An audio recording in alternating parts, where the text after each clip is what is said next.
Warrenville Community Development and Planning Committee of the Whole regular meeting on Monday, September 10th, 2018. Clerk, could I please have the roll call? Alderman Ashour, Here. Alderman Bevere, Here. Alderman Goodman, Here. Alderman Hoffman, Here. Alderman Weidner, Here. Alderman Wilson. Here. Absent is Alderman Berry and Alderman Davalos. Thank you. Will everyone please stand and join me in the Pledge of Allegiance? I pledge allegiance to the flag of the United States of America and to the republic for which it stands, one nation, under God, indivisible, with liberty and justice for all.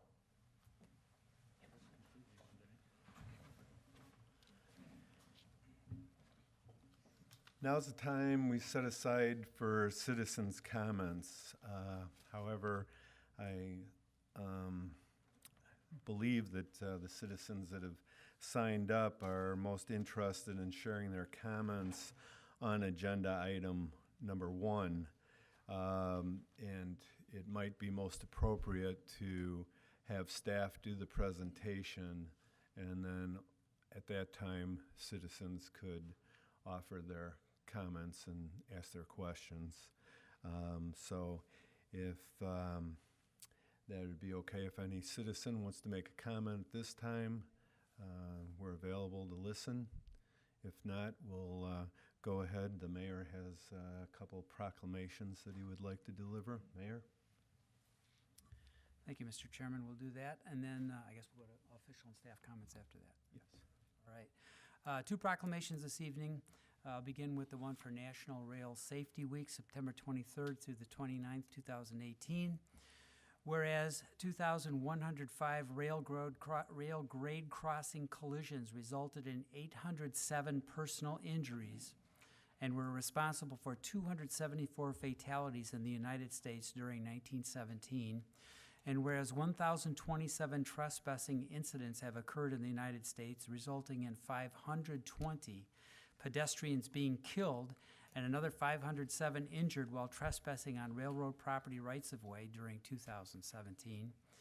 And whereas educating and informing the public about rail safety, reminding the public that railroad rights-of-way are private property, enhancing public awareness of the dangers associated with highway rail grade crossings, ensuring pedestrians and motorists are looking and listening while near railways, and obeying established traffic laws will reduce the number of fatalities and injuries. And whereas the International Association of Chiefs of Police, National Operation Lifesaver, United States Department of Transportation, and all local, state, county, and railroad law enforcement officers, first responders, and railroad corporations commit to partnering together in an effort to educate at the national level all aspects of rail safety, to enforce applicable laws in support of National Rail Safety Week. Therefore, I, David L. Brummel, by virtue of the authority vested in me as mayor of the city of Warrenville in the state of Illinois, do hereby proclaim the week of September 23rd through the 29th, 2018 as National Rail Safety Week. And I encourage all citizens to recognize the importance of rail safety education. This is also going to be a different week, I guess, but we have Constitution Week coming up, September 17th through the 23rd, 2018. Whereas September 17th, 2018 marks the 231st anniversary of the drafting of the Constitution of the United States of America by the Constitutional Convention, and whereas it is fitting and proper to accord official recognition to this magnificent document and its memorable anniversary, and to the patriotic celebrations which will commemorate the occasion. And whereas Public Law 915 guarantees the issuing of a proclamation each year by the President of the United States of America, designating September 17th through the 23rd as Constitution Week. Therefore, I, David L. Brummel, by virtue of the authority vested in me as mayor of the city of Warrenville in the state of Illinois, do hereby proclaim the week of September 17th through the 23rd, 2018 as Constitution Week, and ask our citizens to reaffirm the ideals the framers of the Constitution had in 1787 by vigilantly protecting the freedoms guaranteed to us through this guardian of our liberties, remembering that lost rights may never be regained. Thank you, Mayor. Now it's time for official and staff comments. Mayor, would you like to lead us off? Thank you. Just one reminder that Art on the Prairie is this coming weekend, Saturday and Sunday. If you want details of what's happening, go to the Park District website. It's all laid out there for you. Food, fun, crafts, music. I think even Two Brothers Beer is involved. So the weather is supposed to be nice. Come on by. You don't have to spend money. It's free if you just want to look. A lot of artists come to town and bring their wares, and there's some pretty neat stuff produced by artists in town also. So Art on the Prairie this weekend, right across from City Hall at the gazebo and the parking lot there and along the road. Everyone is welcome. Thank you. Alderman, comments? Alderman Goodman? Yeah, I just wanted to wish everybody a very happy Rosh Hashanah, Happy New Year. Thank you. Thank you. Emily? Clerk Larson? Thank you. Correct. Last week, I said it was a sad day because we were planning on taking the hanging baskets down that are around town. But thankfully, Public Works is very busy this week, and so they're going to put it off until next week. So if they start looking a little sad, it's just going to let Mother Nature water them because we're out of money for watering. So enjoy them while they're up, and next week they will come down. Thanks. Thank you. Anyone else? Staff comments? Mr. Coakley? Thank you. This is more of a community announcement, but just a reminder to everyone that tomorrow morning at 7:30 a.m. at the fire station, they are doing I can't read this. Thank you. A remembrance and a memorial commemoration of the 9/11 events. So at 7:30 tomorrow at our fire station, the fire district station number 1. If people are interested, there's information on their website and I believe on social media as well. Thank you. Now, let's go ahead and begin the business of the business of the meeting. Tonight's first agenda is first agenda item, pardon me, is consideration to reconstruct Warrenville Road with full depth asphalt. And Deputy Public Works Director Phil Kukler will provide us with the details on this agenda item. Mr. Kukler? Thank you. So is this going to turn on for me?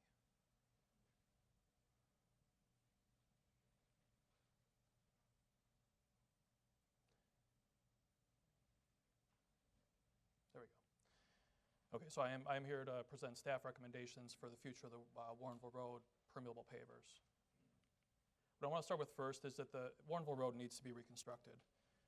The permeable paver system is failing right now. There are pavers have settled throughout the roadway, and there are ruts that are forming have been forming for years through the wheel paths. The other two known local locations that have used permeable pavers, a system similar to ours or the same as ours, is an alley in downtown Wheaton and a road in Downers Grove, and both of those are failing as well. I want to point out quickly the pictures I have. The picture in the upper left and the picture in the upper right are what looks like when they pull the bricks off to do some reconstructions in a couple of areas.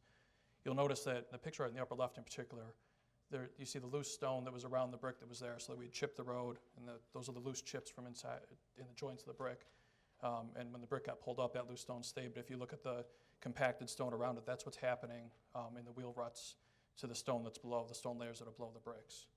And that's why you're seeing the rutting there. It's compacting that limestone base and causing the rutting. And then the bottom row of pictures, there's 3 pictures from during rainstorms, so you can clearly see the ruts up and down the corridor. These are various spots in the corridor. It's not one particular location. It's not just at the east end or just at the west end. It's throughout. And then there's a crosswalk where it's really tough to get good pictures of the ruts in dry conditions, but they just don't show up well on camera. But that's a decent picture of what the ruts look like with that crosswalk right there. So I want to talk next about the design, construction, and maintenance of the project. Back in 2007, in Northeast Illinois, to the best of my knowledge, there were no other permeable paver roadways. So staff, Ron Menser, Mike Smith, went and did a lot of research. They found a bunch of people who had constructed parking lots, and the parking lots had held very well to that point. And so the people who owned and maintained those had good reports to give to staff on those, and so it helped to form staff's recommendation when we were trying to make a decision to go forward with a permeable paver roadway versus an asphalt roadway at that time. So we used industry standards at that time to design the project, to construct it. So the staff, our consultants, our contractors used the industry standards in place at that time to design and construct the roadway. One of the biggest issues we're having with the roadway is we can't keep the chips in between the pavers. When you take the chips out from between the pavers, that causes point loads, and those point loads cause the limestone base to get crushed below it. And that's what's causing the rutting in the roadway. I've been told at different times when they pulled up those pavers, you pull up the brick pavers across it, the ruts are really, really difficult. You have to chisel the stone out of there because it's packed in so tightly, but you get in between the ruts and you could actually scoop it out with your hand or pull it out of the shop vac. So you can see the difference in how the stone base behaves below the pavers. The pavers themselves generally hold up pretty well. I mean, structurally, there's some spots, here and there, pavers are damaged, but overall, the pavers themselves are structurally pretty good. It's the stone base below them that's causing problems. And what happens is the pavers are designed to have this chips between them and act as a cohesive pavement to help distribute the wheel loads from the cars and the garbage trucks and everything else that drive over them. And when you take the chips out, the pavers start acting individually and shifting individually. And limestone, if you pull a piece of limestone out, hit it with a hammer, it'll break up into pieces. You keep doing that and it turns into powder. And that's what's happening. It's essentially the brick pavers are hitting on that limestone like that and breaking it up below it and compacting that and causing the rutting. And I've got a variety of pictures here, these 3 pictures that show the chips, being swept up into the parkways, and this is during the winter, throughout the year, from either snow removal or from just traffic driving up and down the road. And it ends up in the storm sewer, it's up the curbs. I think some people have reported to live along the roadway. They end up in their driveways, sometimes in the garage, and they might even track them into their houses at times. The upper right picture is just an example of what the pavers look like when the chips come out of them. There's a lot of voids. It's kind of tough to tell probably from the picture, but you can't see chips between those pavers. So to this point, there have been various attempts to repair the roadway or experiments that have been performed. This isn't a whim that staff hasn't tried to address over the years. The East Island area was reconstructed once in 2009, then again in 2013. If you look at some of these dates too, the road itself was constructed in 3 phases from 2007 to 2009. So the East Island area was part of phase 1. It was constructed in 2007. In 2008, they were already experiencing rutting and trying to deal with the geotechnical engineer on that. And then in 2009, they had it reconstructed. And it happened again in 2013 that we had it reconstructed. The West Island area was reconstructed in 2011. Again, that's 2 years after that phase 3 was constructed in 2009, that because of all the severe rutting there, they had to reconstruct it and try to do something different. Warren Avenue intersection was repaired last year. C.R. Schmidt was kind enough to come in and with their own materials and own people come in to make some repairs to that intersection because it was looking really, really rough. Staff did consult with a geotechnical engineer back in 2008 and 2009 that was Testing Service Corporation. They came to the same conclusion that staff has come to. The pavers are acting individually and causing point loads that are causing the rutting in the pavement. And staff also consulted with a Unilock expert. This is an engineer from Texas that Unilock provided to us as a reference. That they said was an expert in the field to help us try to figure out alternatives or a way to help salvage the pavement and make it work. And over the course of 2015 to about, I think, February 2016 was the last time we spoke with him. We had several phone conversations and exchanged emails with him. He came to the same conclusion that we did, that a permeable paver roadway application is not appropriate for a roadway in this climate with this type of speed and volume of traffic on it. And finally, since the August Public Works Committee meeting, we met with John Lockett from C.R. Schmidt, and then also with former Public Works Superintendent Mike Smith, just to discuss, get their perspectives on the roadway. And talking with Mike Smith, he did a great job of documenting over the years the different maintenance activities and attempts to deal with the roadway over the years. So he helped me point in the direction where he had all that stuff saved, and it was really helpful in putting this together. Some of these pictures are from Mike's files. The last attempt that was made by Unilock in 2013 in the East Island area was something similar that they did in Downers Grove. They worked with us to remove the pavers, remove some of the base, put back granite chips, and then plastic geogrid below the pavers. And you can see in this picture here, it's kind of hard to see. The geogrid is right up here. There's also, if you look close, there's a metal angle iron or piece of metal that they screwed into the curb to help hold that geogrid in place. And within a year, and these pictures are from a year later, we had settlement in that same island area. The chips were not staying in the pavement. And you can see up here that these are all the granite chips that were coming out, and there's rutting again in that island. So even that fix by Unilock to come in and do that did not work. They did the same thing in Downers Grove, and the one part of the Downers Grove roadway that didn't hold up, and they've actually since replaced with asphalt, was an intersection that was a little higher volume traffic, a little higher speeds, and that thing rutted up right again. I think they did the reconstruction back in 2016, and then they finally just pulled the pavers out and reconstructed with asphalt in that intersection in 2017. So let's see. So staff's conclusions: the road is failing and it needs to be reconstructed. A permeable brick pavement system is not an appropriate application for a road with this speed and volume of traffic in this climate. And our recommendation is the road should be reconstructed with full depth asphalt, and that's 9 inches thick. That's not just a 3-inch layer of asphalt. That's our standard for what we require of developers, whether it be residential or commercial developers, to build in subdivisions and developments. Overall, would estimate a cost to do it if we were to reconstruct with bricks right now, because we'd have to pull out the whole pavement. There's no just repairing the ruts, and you'd have to lift the pavement up to where it was when it was originally paved. You've seen the pavers have settled everywhere throughout. They're down below the curb line in many cases. There's ruts throughout the corridor. I think we estimate about $600,000 to $750,000, and that's based on a conversation with C.R. Schmidt. And then asphalt, we estimate for that same thing, to remove the bricks, remove enough stone, which is probably about 6 inches of stone, to get a 9-inch section of asphalt in there would cost roughly $500,000, based on our bid prices from our road project and other projects we have where we have good asphalt prices. So at this point, I'd be happy to answer any questions from council. Questions from council members? And then we'll move into public comment once we hear the questions from the alderman. Alderman Ashour? Yeah, I had already asked the question about the road was originally engineered with for both asphalt and the pavers, why we're going to spend that much money on engineering, and the comment had to do with, just in case no one asked this question, but it's other engineering issues that are not related. Checking the drainage, checking the ADA compliance, all those things have to be surveyed and done in such a way that it's appropriate. So that was something that I asked, but that's just information. Any other questions from the alderman? Mayor? Somebody asked me, and this seemed like a reasonable question, is there any way to, if we pull the pavers out, to recycle them? Is there a market for those, or do they just get ground up and used in another way, or do they just get discarded? That'll probably be up to the contractor. One of the things I want to have the engineer look into, and I believe is written into their proposal, is to investigate any possibilities for recycling the pavers. Whether you put it into the contract that the contractor has to deal with them in a certain way. That's one of the things we want to consider as we have it designed. But although if there aren't opportunities or obvious places to recycle them, contractor may just, I don't know what they'll do with them, but they'll become their property, and they'll either put them in a landfill, or maybe they will crush them and make them into something they can use or reuse for something else. Okay, thanks. And I understand when the road was first put in, we had sort of a belt and suspenders type thing for drainage.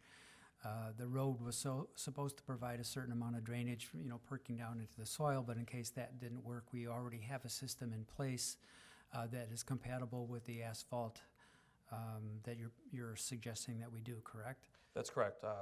Public Works Superintendent Smith wanted the belt and suspenders method because he wasn't totally certain that the pavers would work. It was a cutting-edge technology, and without a lot of other roadways to look at and say, yes, this is absolutely going to work. We want to make sure that if this happened in the future where they reconstructed with asphalt, that we didn't then have to go and install deep storm sewer, because the storm sewer is fairly deep throughout the corridor to get it to work. So there's storm sewer there that can handle Good, it. and that's fully functional. Correct. And then we can use the same curbs, all of that gets to be reused. It's just a matter of changing the roadway itself, correct? That's correct. Well, there'll probably be some curb repairs here and there, but we're not going to have to fully remove the curb and gutter. Okay. That's something we'll investigate as we go through the design process to estimate how many spot repairs there would be, just like on a resurfacing project. Thank you. Phil, could you please just explain how climate has a role in deteriorating the roadway, and how possibly we're in a unique situation in this area where it might have furthered some of the deterioration of the roadway as time went on? I think the fact that we have a lot of freeze-thaw cycle throughout the winter where the road heats up, it freezes, goes back and forth, and you get that moisture down, and now what should be open graded stone that drains down and into the soil is now in the rutted areas, this, compacted limestone. The water stays in there, so when it freezes, it moves the bricks up, and when it thaws, it moves them down, and it worsens the rutting. Thank you. Okay, if there's, Alderman Hoffman, go ahead, sorry. Yeah, I was just wondering, could we possibly stockpile them bricks someplace and let the homeowners pick at them for a few years? For the do-it-yourselfers, they could probably use those for driveways, patios, sidewalks, things like that. Then after like a 2-year period, maybe put them on Craigslist. What we have left over and haul them off then. I don't know where we would stockpile them. Maybe over by that water tower over there by Bauer Junior High, or Bauer Elementary School. It's possible. I know when they remove them, they'll remove them with a machine, and they're going to dump them into a semi or a 6-wheeler. And many of the pavers, I don't know how, I can't speak to how many will survive that, but I assume many of them will get broken up as they get dropped in. They are concrete, but they'll break apart with impact. So I don't know what quality they'd be in, and I'm not sure that'd be a decision. If council wanted to do that, I suppose we could consider. If they were getting them free, they'd probably be happy to pick through them. Thank you. Just as a comment, it's been my experience from those types of things that becomes its own project of sorts, where all of a sudden, you've got to designate specific times when homeowners would come and go through the piles. There'd be certain safety precautions that you'd want to take. There'd be staff oversight, and it really wouldn't be a simple matter of just being able to stockpile them and allow citizens to come and take them. That would be a cost to the city, and it would be a program that would need to be, I guess, separated out and proposed if we were to move ahead with that. Alderman Goodman? So what are the alternatives? I mean, what are the costs or liabilities or consequences if we don't move ahead and tear the road out? I mean, the costs to the neighborhood, to people who use that road, to the rest of the city? Well, there are a couple of spots now, as I've ridden my bike down there the last couple of weeks just to look at it, and as I've driven down there are spots that need attention immediately. There's bricks you can see are just kind of corners and edges are starting to get exposed because they're moving up and down, and it takes a snowplow hitting one of those and sending it airborne somewhere. It could cause damage to vehicles. Overall, the pavement's not going to get better. It's actually, over the couple years I've been over in charge of public works, it's getting worse, like quicker. It's not a linear, not declining in a linear way. It's starting to do there's a graph that's used for asphalt pavements to show that if you don't maintain things, it starts to decline like this, and all of a sudden it drops off. That's what this is starting to do. It's starting to get to a point where it's going to drop off, and you're going to have potholes and things. I think Administrator Coakley mentioned that a month ago in some of his comments. And I think you're going to end up with a more dangerous situation, and more attention is going to need to be paid in those areas where staff's going to have to get out there and repair them or pay somebody to repair them. And the ongoing costs of the difficult maintenance for the road, the extra salt, the extra time for snowplows and ice removal like you talked about a month ago? Yes, and that's one thing with the cold weather conditions I've always marveled at when they talk about permeable pavements, even before I worked here, is it never made sense to me that they would claim that it would be warmer and would require less maintenance, because from my perspective and from staff's experience with plowing it and salting it and everything, it acts more similar to a bridge with cold air underneath it, making the pavement colder than it does to a regular pavement with like asphalt or concrete. So I've never understood the thought that it would be warmer and take less attention during the wintertime. It actually takes a lot more. It's hands down the one that takes the most attention from staff. And what would be the timing on this project if we did make a decision about this in the near future, say the next few weeks or months? Ideally, you made a decision in the next couple of weeks. We'd have the engineer get started on surveying the corridor while it's still warm out and there's no snow on the ground or anything, and start designing it, and then start the process with meeting with IDOT, because I would intend to use some of our large motor fuel tax balance right now. I think it's about $885,000 for the finance department. So we wouldn't use all of that for this project. We'd use a substantial amount of it for this project. And when you use motor fuel tax funds from the state, you have to go through the state process, which is part of the reason also why the engineering contract is, I think, $68,000. It's more than you might expect, because they're going to have to go through and survey everything. As Alderman Ashmar alluded to, there's some ADA requirements that have changed since the road was originally constructed, where we have to, anytime you touch a roadway now, you have to make sure all the ramps and everything absolutely meet ADA requirements. If you're providing on-street parking, you have to provide a certain number of parking spaces for handicap accessible spaces for people, and then from there you have to have an accessible path to reach the sidewalk. So you going through ADOT's process, we'll have to spend more money on engineering, but we can actually use the MFT funds and not use general fund balance for it. Are we modifying the parking? I mean, the parking lot, there's parking spaces, some of those have the permeable pavers, but I was under the impression that we were going to leave that. Well, yes, I intend to leave those. Those won't be reconstructed with asphalt. So if we're not modifying the parking, then there's still a lot of ADA. We may have to modify the parking even if we Yeah, don't. there's a possibility we might have to do, we have to survey and figure out where those parking spaces, the ADA spaces would be, and if they have the slopes for accessible paths that would meet that, and if they don't, then we would have to do some modifications to the parking. So maybe that's an area where if we're building more parking spaces, we could use some of the pavers. Just random thought. Okay, thanks. Anyone else? Alderman Ashour? It might be important to point out the amount of effort that the Public Works Department puts into maintaining the road every year and the differential in salt that's needed to work on the bricks. We need to use more salt on those than asphalt. When that road was just first put in, it was like my first experience with a kind of a sloppy snow was, it was an ice skating rink until we figured out how to put enough salt on it to make it so you could be safe. But I didn't hear any mention about how many hours a year do they put in with the chips and the other process that goes on to maintain it. I don't have an answer to that. I do have Jamie Clark, our street supervisors here. Jamie, do you have any? It takes about 2 8-hour days. Each time it gets shipped, 2 8-hour days each time it gets shipped. 2 flaggers. Yeah, so four workers in 2 8-hour days to chip it each time. And over the years, I mean, Mike Smith had details of it chipping it twice a year, and then I think 1 year it was 3 times in a year to do it. So it's a couple times a year you're spending a couple days to chip it. I'm sorry, you're going to have to go up to the mic if you want to make comments. Otherwise, Phil, if you'd be so kind as to Sure. repeat verbatim what he's saying so we don't lose any of the details. It takes Thanks. longer and longer each time. They have to do it as the ruts get deeper, because typically you'd sweep across, a nice straight edge, and when the ruts get down, it's hard, just like plowing a road, to get down into the ruts and make sure the chips are getting down into the pavement, not just sitting on the surface. Okay, Mayor? And I think, if I remember correctly, the chips, we had no reason to believe that we were going to have a problem with those chips coming out, because the information that we got was the chips would stay in there, which works very well in parking lots. But the problem is, I guess, with the high-speed traffic and with the plowing, that pulls the chips out, and that's what makes them go into the yard, and that's why that's been a maintenance problem for us. Is that correct? Yes, and my understanding is from talking to staff that was involved in the construction and recommending construction of the project, it was represented to them by the industry that they would probably have to re-chip it every 3 to 5 years, and you'd have to go in and suck the chips out, any debris that was in there, and then re-chip it. And that's not at all the case. We can't keep the chips in the road. Thank you. Thank you. Any other comments or questions from the aldermen?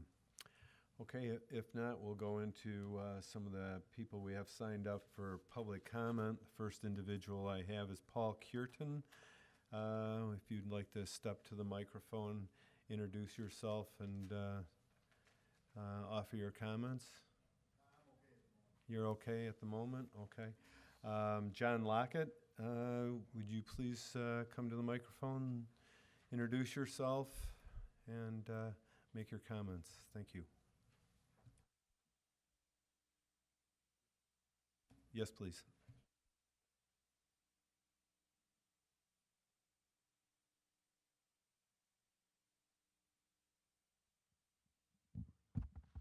Test. A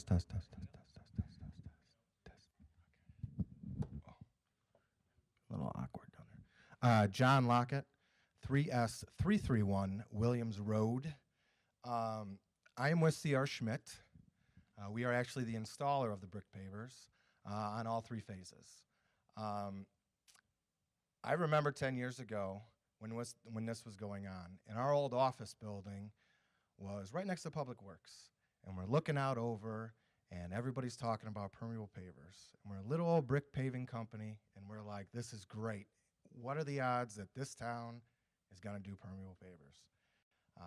So we were very excited, very interested, and obviously wanted to do it, right? Nobody wants to see anybody else doing their work outside their window every single day.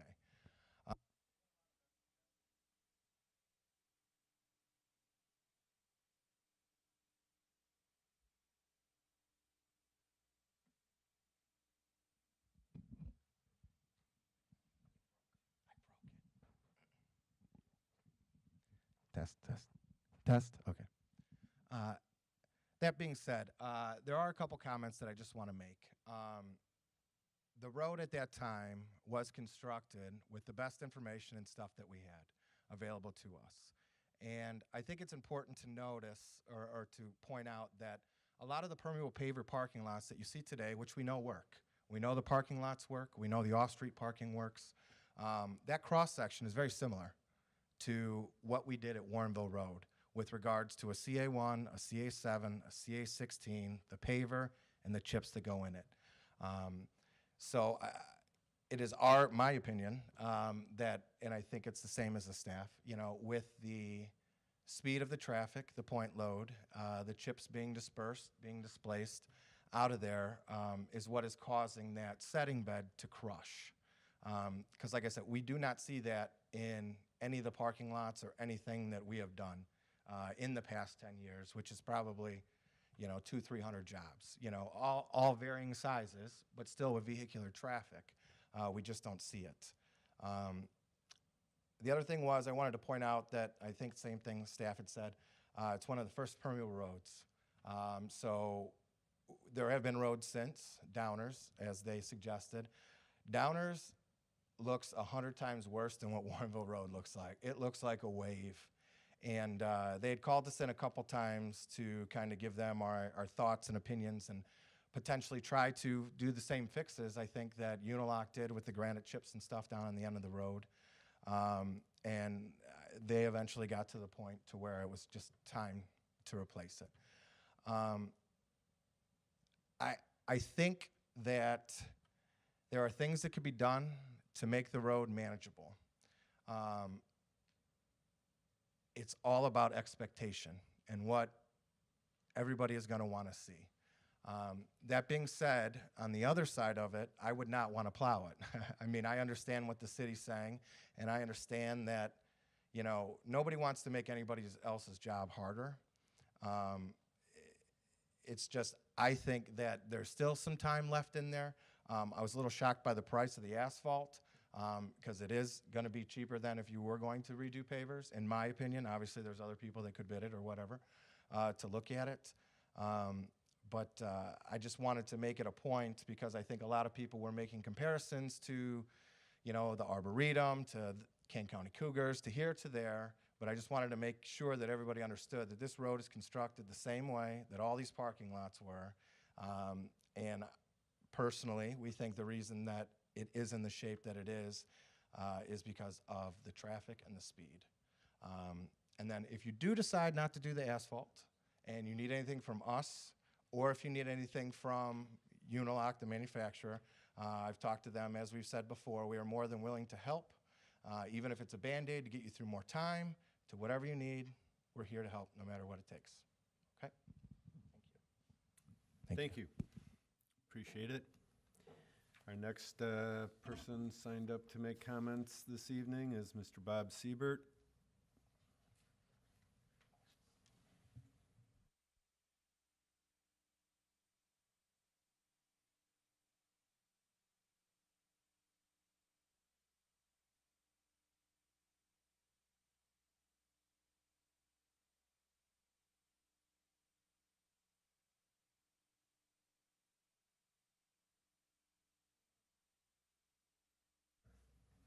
Hold on a second, we're having technical difficulties.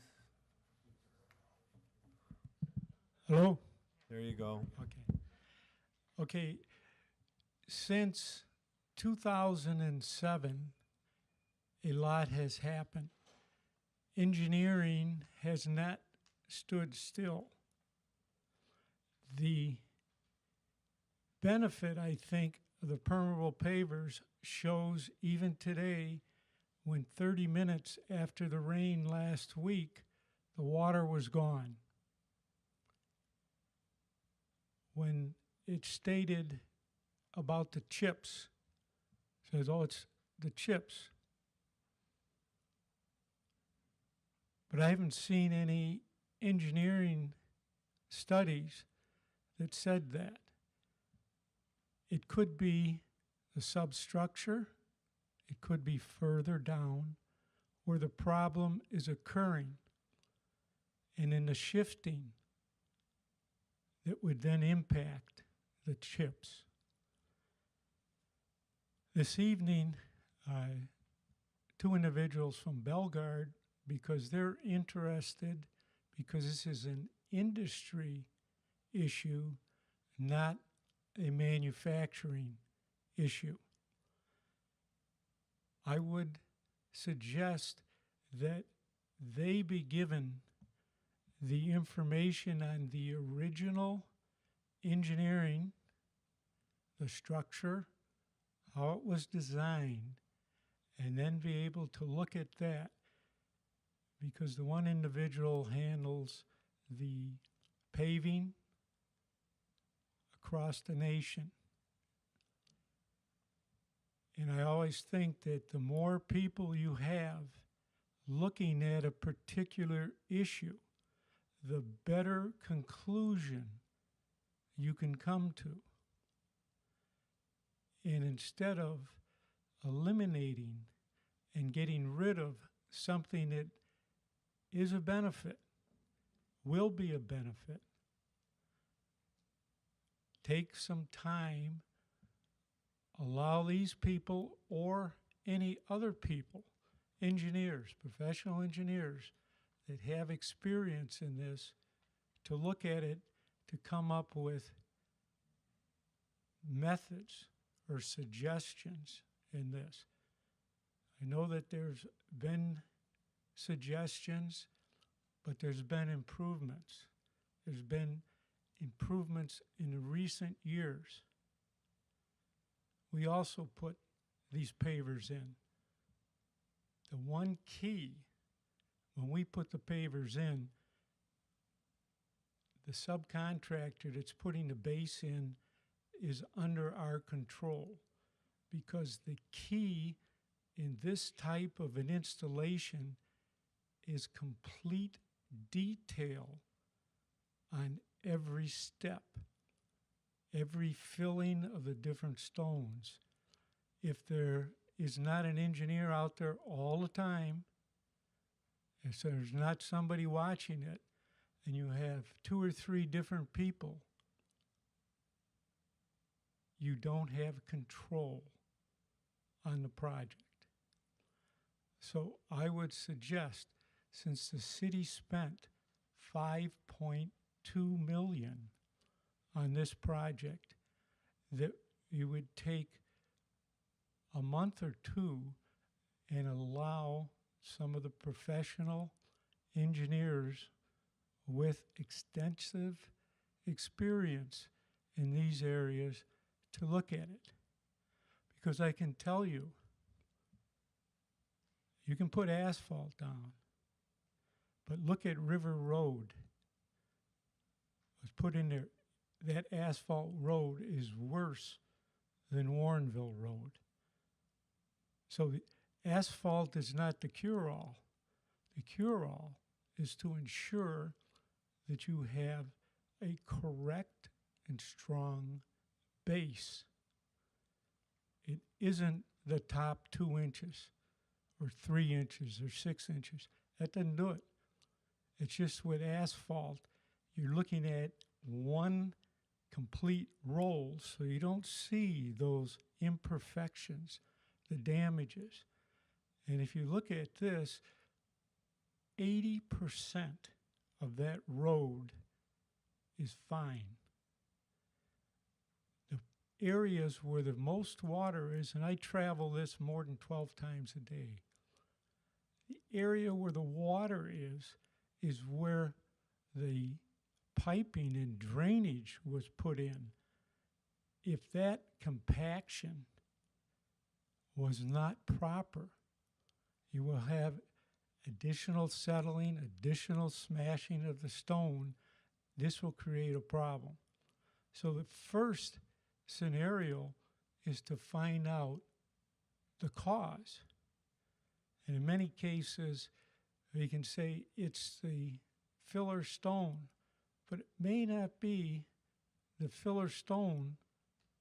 That may be the effect and not the cause. So I'm saying is we should give these individuals time so that they can work on this. I can assure you that everyone that is in the industry is interested in having a successful conclusion. Thank you. Are there any other citizens who did not sign up that would like to address this agenda item? If you would, please come to the microphone, state your name and address for the record. My name is Mary Ellen Nelson, and I live at 28 West, 481 Warrenville Road. And I'm really going to miss this road. It's lovely and it's charming, and it's also a pain in the butt. The snow plows are what is pulling out the gravel. It's not the cars. We don't have gravel issues during the spring and fall and summer. It's only in the very early spring. And I think the snow is holding the gravel. The plows just pull it out because it's attached to the snow. The road is a mess, but I've seen trucks go down that road, they're huge semis. We have no signs up that say weight limits, I don't think. Not that they'd probably be obeyed anyway, but the semis that drove down that road, I felt bad for the road because they were huge, just huge. They're coming off I-88 and just down Winfield Road, and they're just going down Warrenville Road to get to Butterfield and 59. So I can see that the road was doomed from the beginning, but it has done some things it promised. It promised to calm traffic. No one speeds down that road. You can't go over 30 miles an hour without your teeth rattling. It's a wonderful speed controller. Charm, we're going to lose a great deal of charm, and I feel bad about that.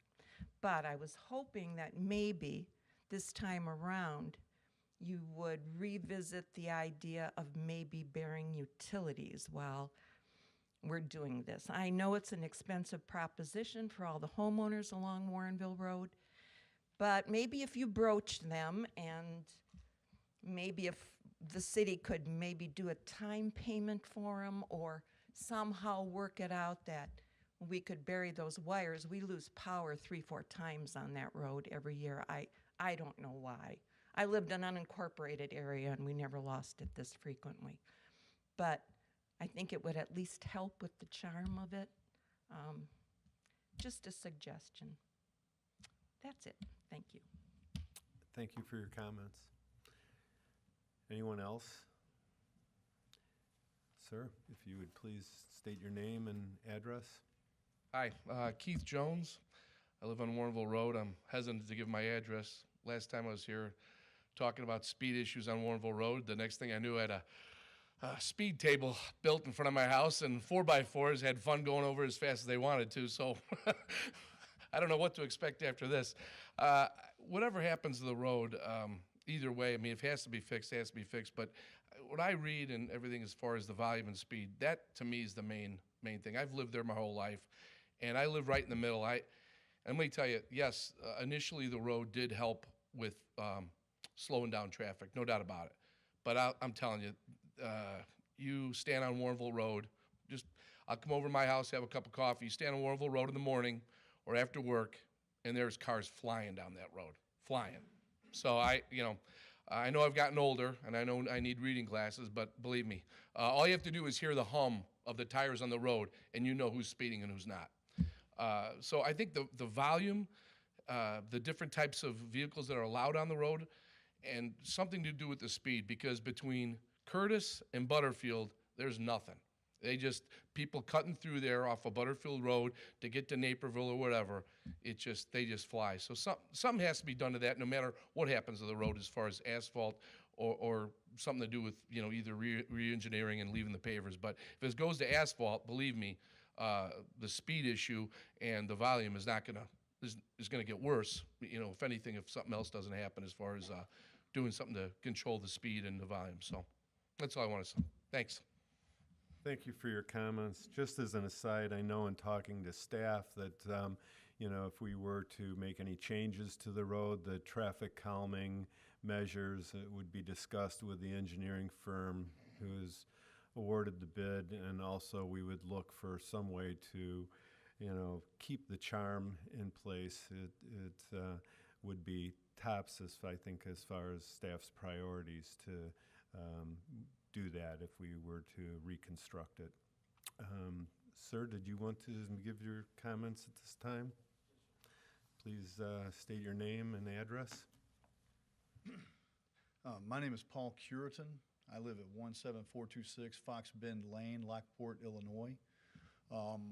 I'm a licensed professional engineer in the state of Illinois. I've worked with Ron on a few projects here in Warrenville. I actually worked on the Maycliff development, PUD, way back. And it was actually going through the process here in the city about the time that the roadway's being finished. So currently I work, and I've designed permeable paver, over 1 million square feet of permeable pavers in the Chicagoland area. Unfortunately, I don't have a roadway that I could point to that I designed that is performing better than yours. I haven't done any roadways personally. But I would offer just a few comments. I agree with a lot of what was said, and obviously the roadway is in a shape now, based on your all's assessment, that it's not performing. Sir, you please need to stay close to the mic. If you want to take it out and hold it about 4 or 5 inches from your mouth, that would work best. Thank you. Okay.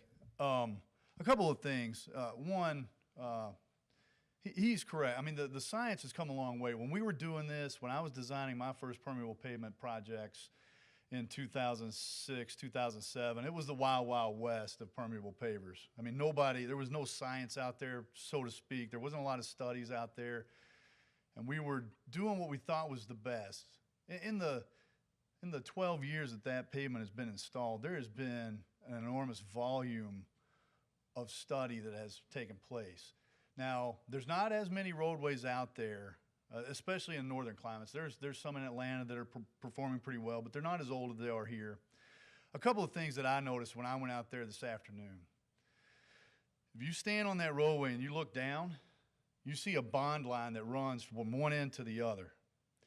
And that gives a pathway for the plows and things to pick up that joint fill material. If I were to suggest today a kind of type of design that you would use, I would lay that on a 45 degree, because then you're breaking it up and the plow's not going to be able to pick it up. The tires aren't going to be able to pick it up. But that's something that we've learned over time. When you have higher traffic, more slope, those kinds of things, it's better to put it on a 45 degree angle, because if that plow hits it, it bumps it. Instead of when you have those long bond lines, it's just going to grab it and it's going to carry it all the way with it.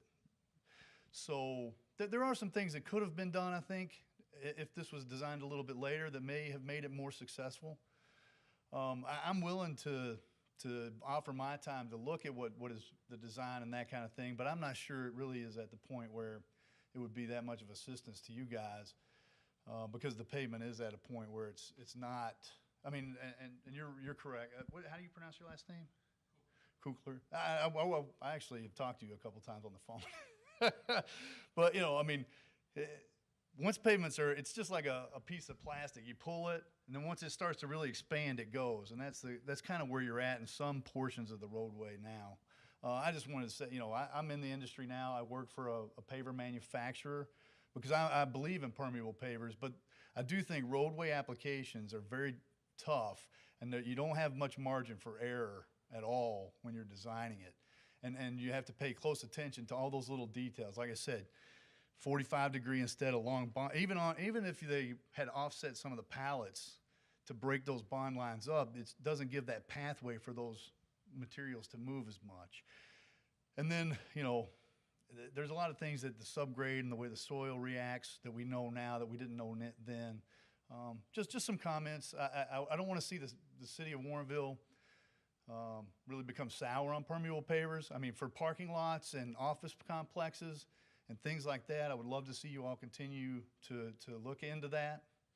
Roadways, obviously, it's not, it's going to be very difficult, but permeable pavers are a very successful, long-lasting product, especially in those lower traffic areas. Roadways are still kind of the wild, wild west for permeable pavers, and there's not a lot of. You guys were very brave, and you pushed it, and you went for it, and I commend you for that. But unfortunately, we're here talking about it today.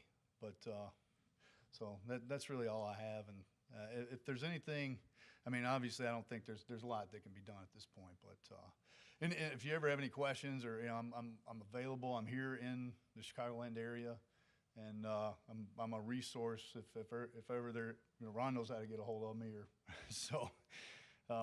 Thank you very much. Thank you for your comments and expertise. Appreciate it. Are there other questions or comments from the Alderman Ashour? Just that figure of $5 million was thrown out as the cost of installing the road, and that's the lack of recognition that was a total reconstruction. We hauled material out of there, lowered the grade, made the drainage and surrounding areas work the way that it should. We still have a viable drainage and curbing system, and the figures that have been represented as the repaving cost are just a fraction of that $5 million. So I want to kind of put it in perspective.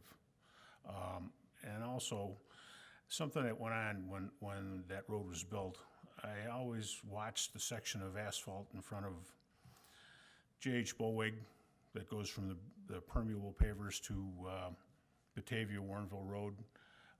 It was done at the same time, and we haven't spent any money on repairing that, and it's still in pretty good shape. If it does get repaired, it will just be a grind and resurface because it was a full depth construction. So it does give a pretty good comparison for taxpayer benefit that has the same traffic volume on it. Just wanted to point that out. Thank you for the clarification on the funding and also the construction. Mayor, you had a comment? Yeah, I think the point was made several times by different people that things have changed dramatically in the last 12 years in terms of permeable pavers. One thing that hasn't changed is that nobody's using them for roads. I think that's the telling thing here, that if something changed that made a dramatic change in the durability and the usability of these roads and the maintenance, that would have shown up and people would be doing it now. It seems to me that this is a system that is very well suited for parking lots and parking spaces and off-street parking, but clearly not suited for high traffic areas.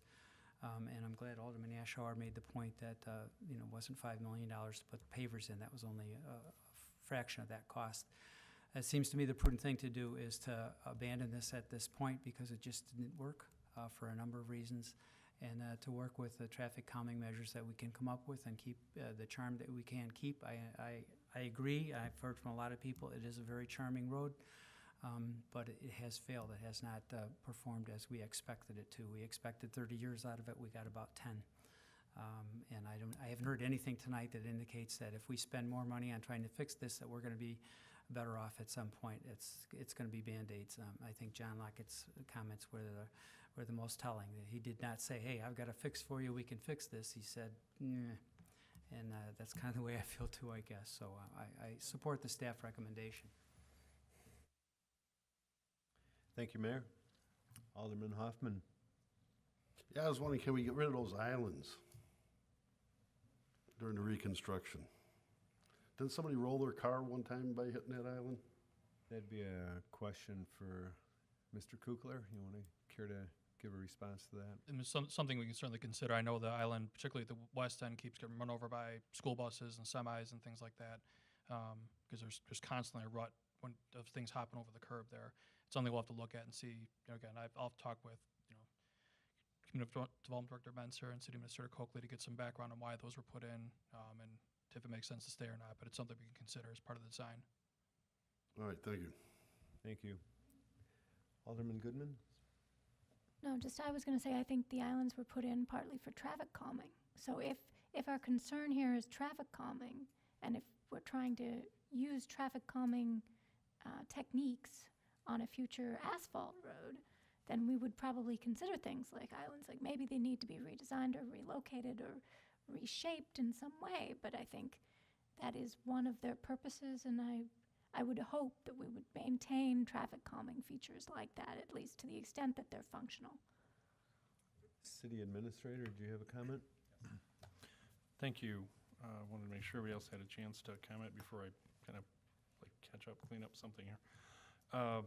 Just want to make some comments overall about the entire project from the length of somewhere in 2006-07 when this was raised, and the city had worked a number of years to plan for a complete reconstruction of that roadway with all the features you see there now, except it was going to be asphalt instead of pavers. The idea came up late in the fall, a couple of months before we had to have the engineering going out to, be designed and then going out to bid in the spring or the late winter. Staff looked at it, our community development director and our public works superintendent at the time, who's here in the audience, did a heck of a job going out to everywhere they could find to try to figure out how to build these roads, what they would be. They took the industry standards and worked with engineers to figure out how to build the road, but went out to see if they were holding up in all the parking lots they could find. There were no other roads that they could find. I'm hearing from others that we weren't just missing some, they just weren't there. And to find out also, they even took a sound meter out to see if the noise would be too loud to bother the residents, and checking everything they could. The staff came back with, we can't say that it won't work, the industry's telling us it will, and that's the best we can tell you, we'll do our best with it. Council saw all the value in it that was presented at the time by the industry, and went ahead with that. Once that decision was made, the staff has done everything that they could figure out to do to maintain and take care of that road. Our goal was to make it work. Our goal still would be to make it work if we had any ready-made solutions, but as you heard from Phil's presentation, there was a number of things, even early on, someone before Phil was even employed by the city as our engineer, and now he's running Public Works, to take apart that road and try to fix the worst parts of it, which were in the East Gateway. He went through the whole list of over the last, 07, so 11 years, all the different efforts were to make that road work the way it's supposed to. None of them worked. The one that really boggles my mind is when Uniloc came out with C.R. Schmidt and you took up the whole roadway, curb to curb for, I don't know, probably 100 or 150 feet. I'm not the engineer or the road guy. They could give you the dimensions, but of a large area. You residents that live there remember how intrusive that was again when we kept tearing up the road and blocking it. But they put in a plastic mesh, bolted it to the curb to hold up the blocks, then with the stone and granite chips instead of limestone because they wouldn't supposedly break down as easy. All of that was done and it still failed. I'm just restating the obvious. You've heard from a lot of different people from the industry. They work really well in parking lots. There's one at Hubble Middle School. They're all over the region here. We have parking spaces on Warrenville Road put in the same time as this road was, and they're working fine. And just as a note to the industry, we're still, as a city, committed to permeable pavers. We just put them in on Warren Avenue with the parking spaces. So where we found that they work, we're committed to using them. They have environmental benefits, they have aesthetic benefits, they do all those things. They just don't seem to work on through roadways. As we found out, Wheaton's found out, Downers Grove has found out. Some of the things, thank you too of Alderman Ashour, Mayor, you mentioned the things about it's not $5 million that's being replaced here, it's the paving. We were concerned enough as the staff, we recommended the council approved doing the additional drainage just in case, because it was very new and Warrenville's not prone to really experimenting. We want to make sure things work. So we did our best to figure that out. But you are still preserving in that money that's still there in the road and is not going away. The curb, the gutter, the sidewalks, the trees, the lighting, the parking spaces, and those are all doing extremely well. They have a long life left for them. So we're not just discarding everything. We're just changing I guess, 9 inches of the surface below the pavers and could put in asphalt. I don't hear any big groundswell for it, but I wouldn't recommend going to some other paver system.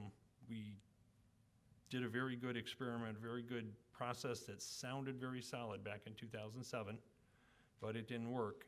There's new science, or maybe new designs, but there aren't any other roads that can be pointed to where we can go prove that out and be sure that we're gonna spend money on something that we know will work. We do know how to do asphalt roads. We do a lot of them. River Road's not ours, so I can't speak for that. I appreciate Alderman Ashour. I hadn't even thought of that fact, that the starting point of Warrenville Road from Batavia up to that first gateway, it was all built at the same time, and it's all the same traffic, and that's our road. We take care of that. You see asphalt streets, roads, Batavia Road, Weaver Parkway take a lot of traffic, and they're doing pretty well. We know how to do those, and so we're recommending that for the future. That was some of the points I wanted to make, but again, the staff has worked very diligently, and I've only been in the periphery with some of the planning discussion, not out there doing all the work.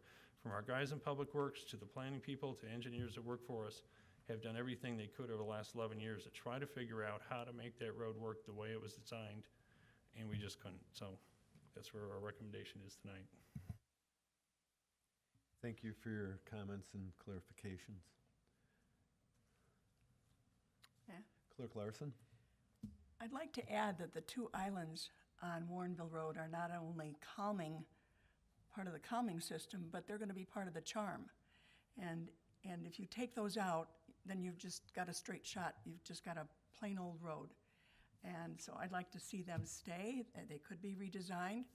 If the buses are hitting them, then you call the bus company and you get the drivers to take a test or whatever. And then if there aren't weight limit signs on the street, then get them put up and then enforce it and stop the truck traffic. Warrenville and Bloom would love to add more baskets along Warrenville Road. You've got the decorative lights in the islands. People want to keep the charm. That's the best way to do it, and enforce the people that are hitting them and the speeders. Thanks. Thank you. Other thoughts or questions? Alderman Ashour. Actually, the island that is closest to where I live by the Prairie Path on Warrenville Road is about 50 feet from a 90-degree turn, so it pretty well calms traffic. The problem is the amount of long trucks and buses that come through there. They drive over the, at least to be the farthest west part of the median all the time, rut it, kill all the vegetation in there. Just today I saw a 53-foot semi that was loaded with shingles going to somewhere, I guess, that we probably all know, but shouldn't have been on that road. It was overweight, wasn't made to make that turn, and it causes damage every time that happens. And the question is the damage versus the other trade-offs worth it?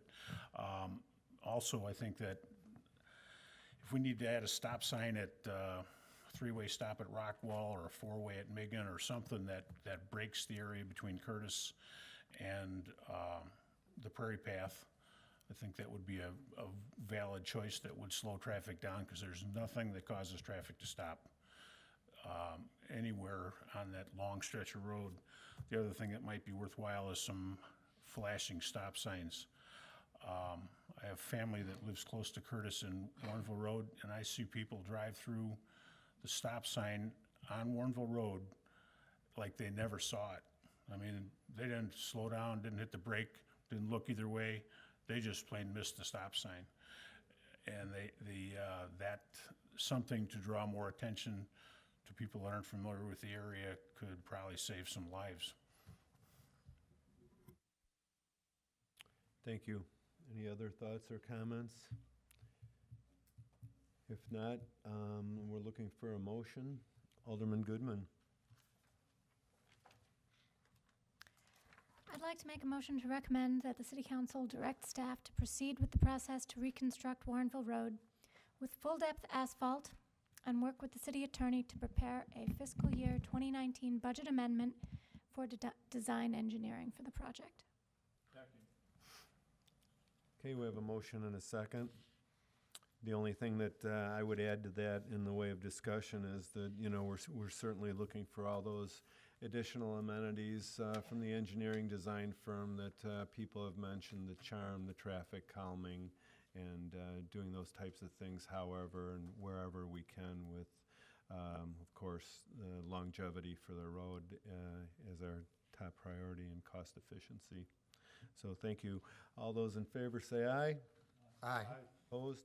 Motion carries. The next item on the agenda is the consideration of engineering contract for Warrenville Road reconstruction. And Deputy Public Works Director Phil Kukler will provide us the details on this topic. Mr. Kukler? Thank you. This item is just the engineering proposal to perform the design work to be able to get bid documents together and get this under construction next year. As part of that contract, they're going to be looking at traffic calming measures, and we can have them look at some of these other items that were discussed tonight with the charm and look at the islands and the placement of maybe we shift an island location, maybe keep it but shift it so it's not as easily run over, and that kind of stuff. It's, as Alderman Ashour alluded to earlier, the cost is a little higher. We have to, if we're using motor fuel tax dollars from the state, we have to follow the state process and have the project led through the state, so it'll cost more to have it done, and they're going to have to survey the entire corridor again to check all the ADA requirements and that kind of stuff. The firm we've selected is, or we're recommending is it's very well versed in dealing with the state and all their requirements. So we're recommending that Thomas Engineering be the firm that gets to do this work. Thank you. Questions, comments? Alderman Ashour, did you have no? Okay. Alderman Goodman? I'd like to make a motion to recommend the City Council pass a resolution approving the proposal with Thomas Engineering Group LLC for design engineering of the Warrenville Road reconstruction project in an amount not to exceed $68,254. Second. Okay, we have a motion and a second. All those in favor say aye. Aye. Opposed? Motion carries. Our third item on tonight's agenda is consideration of the intergovernmental agreement with DuPage County Department of Transportation for the Deal Road Added Turn Lanes project. And Senior Civil Engineer Christine Hocking will lead this discussion. Thank you. Just a brief little history on the project. The city was awarded 2014 surface transportation funding for the construction of the Deal Road Added Turn Lanes project. It's a 70-30, 30% local match grant. This project is for the added turn lane into the Target shopping parking lot, as well as extending the left turn lanes at Winfield and Davis Parkway. The grant was dependent on providing, since Deal Road is a county highway, the grant was dependent on showing that the project provided a public benefit. During the Phase 1 engineering design, the engineering consultant provided information to IDOT showing this public benefit to traffic on that road. And then because of this, the city staff met with the county to discuss potential cost sharing of the local portion of the construction. And during these conversations, we agreed to a 50-50 split of the costs for the local portion of the project. So the intergovernmental agreement in the backup agenda materials describes the amount of the potential amount for this cost sharing split, which would be approximately $130,000 that the county would help in assistance with providing costs or this additional dollars for the design and construction engineering. So essentially it saves the city $130,000 for this project, which we were very grateful for the county to work with us for this IGA. So with that, we're recommending approval of this IGA with the DuPage County DOT. Thank you, and thank you to staff for being alert to the opportunity for the city to reduce its cost by $130,000. Certainly with the number of grants and things that the city staff is always looking out for, it helps the city to save dollars in many of its projects. Are there questions? Alderman Goodman. Yeah, I was just wondering why this item in the summary said that it had no budgetary impact. I guess, I don't know if we budgeted. Yeah, I guess the item is the IGA, so there's no impact for the actual IGA. Okay, Deal Road is a county road, right? Correct. Do we have any cost share agreements with the county on any city-owned roads? We're not aware of any, no. Okay. I mean, I'm glad that they're paying some of it, and I know that we initiated this project and we want it, and they didn't come forward with it, but, you know, usually the county pays for county-owned roads and the city pays for city-owned roads. Correct, and because it was a city-led, like you said, it's a city-led project, it's, I guess, the reason why the city had applied for the grant for the construction of this project. Okay. Other questions? If not, I'd entertain a motion.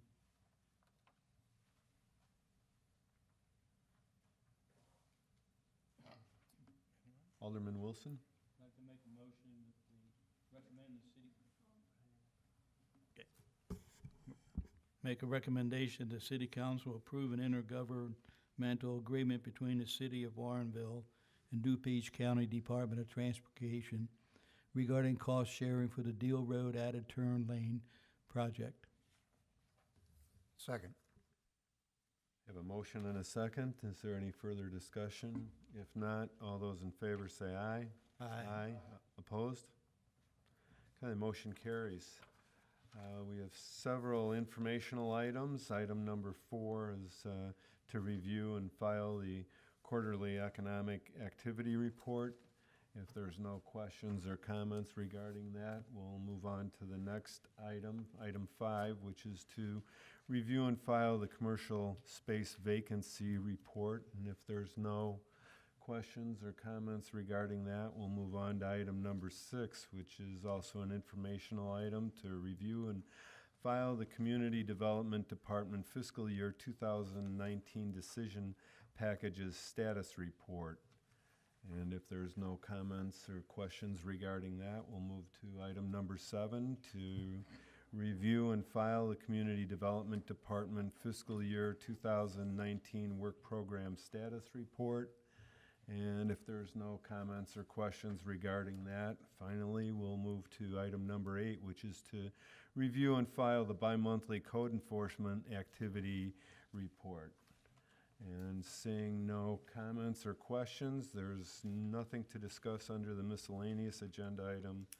There's no closed session, and we have one action item to deliver. Alderman Goodman. I move to adjourn. Second. Okay, motion is second. All those in favor say aye. Aye. Motion carries. Good night. Thank you.